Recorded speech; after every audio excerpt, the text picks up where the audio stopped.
you're the man behind the transformation of Dillian Whyte. For those that follow him on social networking, the change is obvious. I mean, from a close-up personal perspective, though, what's it been like for you?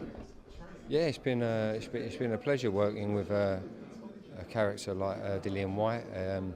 He's very he's not complex, you know. He's very straightforward. What you see is what you get with him, and you know, I think he's one of the best clients I work with. At least you know where you are. You ain't got to keep guessing. You know what I mean? He's very single-minded, but he's very professional in his training and in his business. Yeah. I know him from a long time ago, and I can see the difference in him. You know, I can see the difference in him. So I'm wondering, from your point of view, what attracted you to the role, and were you convinced that you could get him to transform in the way that he has?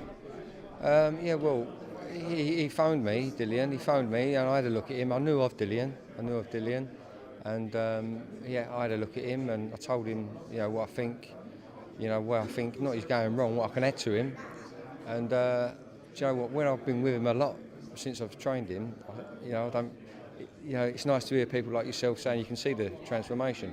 But he's always had he's naturally got a fighting heart.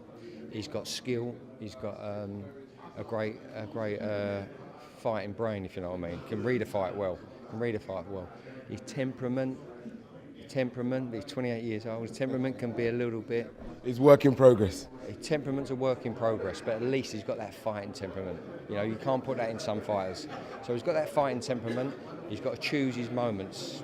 He's got to be a little bit more measured, but that comes with experience. He boxed in the last fight. I ain't seen him box for a while, and I'm sure that's down to you. What was the decision behind that? Obviously, it's nice to get out and show people he has got that, he has developed that, is getting better.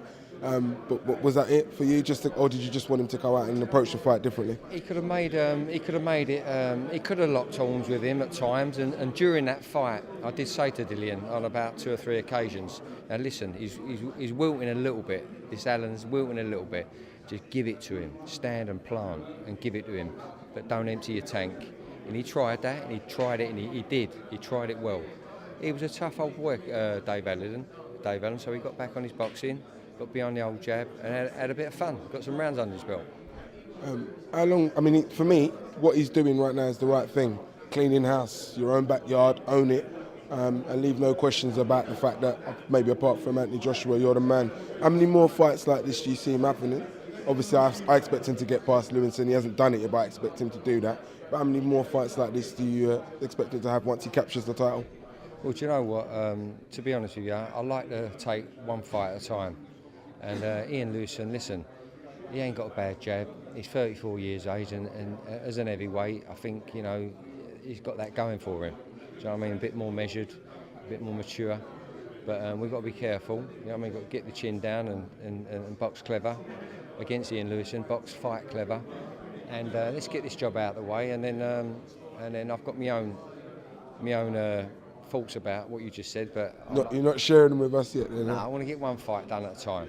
Will he fight again for this year? For this year, that's up to Eddie Earn, isn't it? It's up to Eddie. And would you like to see him fight again? I'd like to think so. Yes. Yeah. See how tough this one. Let's see how tough this one pans out. And yeah, of course, I'd like to see him fight before.